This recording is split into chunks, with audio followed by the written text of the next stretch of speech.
With the population of Coeur d'Alene growing, more families are moving into the forested areas of our community. We call these areas the Wildland Urban Interface, or WUI, WUI. Hi, I'm Joel Batchelder with the Coeur d'Alene Fire Department. I'm here today to show you that fire behaves much differently in the WUI area versus flat neighborhoods. On sloped areas, the heat from fire rises and dries out the upslope area faster than if the fire were spreading along the flat ground. This causes a rapid ignition of the fuels uphill from the fire. We have built a prop showing a regular residential community which has been set in the WUI with slopes ranging from 30% to 42%, just like we have here in Coeur d'Alene. We are going to set this prop on fire so you can see firsthand how fire behaves in this environment. We are sharing this demonstration in an effort to encourage those living in the WUI to practice fire safety and prepare for a fire by utilizing the recommendations from FireWise, including preparedness and fuel reduction. You can find and research these FireWise recommendations online at www.firewise.com. You can also contact the Coeur d'Alene Fire Department at www.cdafire.org or call 208-769-2245. We urge those living in the Wildland Urban Interface area to be safer by becoming FireWise.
By 12 holding, so it stayed good.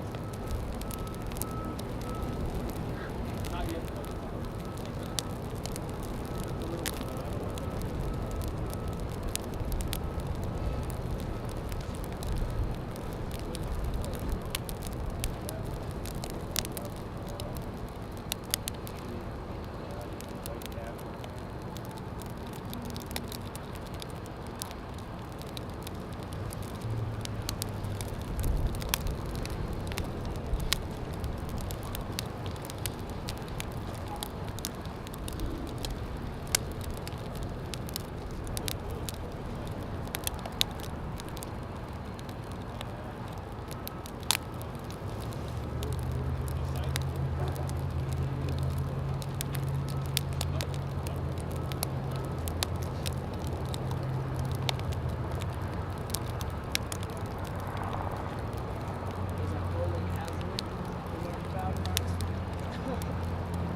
What we saw here was a fire in a sloped neighborhood, typical of what we have here in Coeur d'Alene.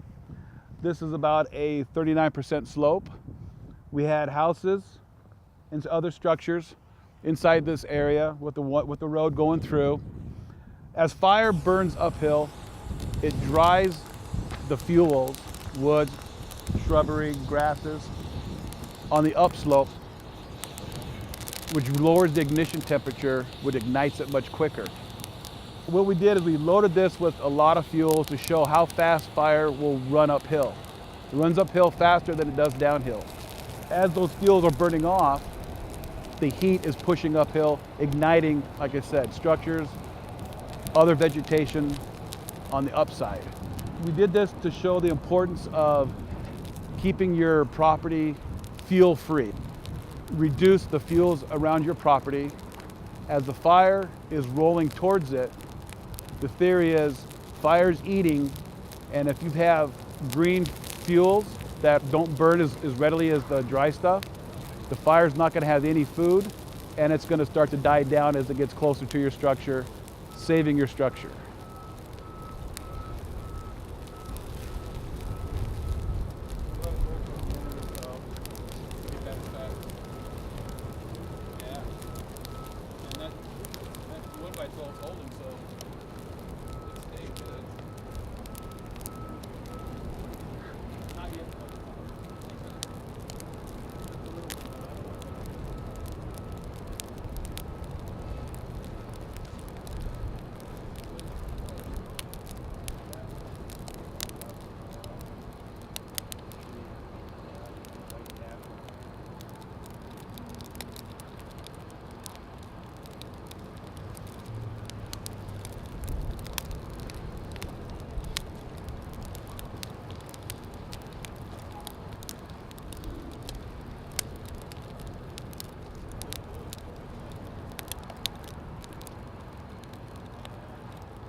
This is typical scene of a post-Hillside fire.